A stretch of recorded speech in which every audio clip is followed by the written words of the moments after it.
Hey everybody, this is a quick video in case you have a Samsung brand dishwasher and the smart auto and heavy lights are both blinking on the dishwasher and you're wondering what is going on and how do I get rid of it.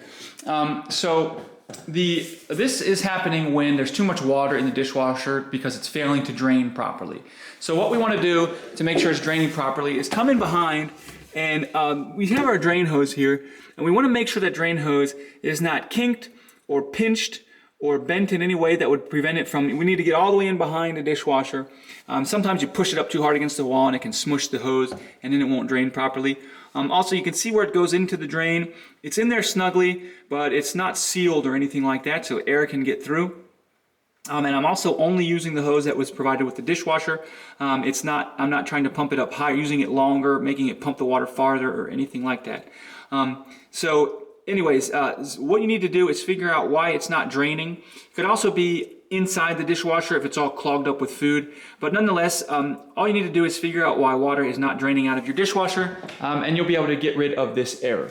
So I hope this video helped you. Thanks a lot for watching. Have a great day.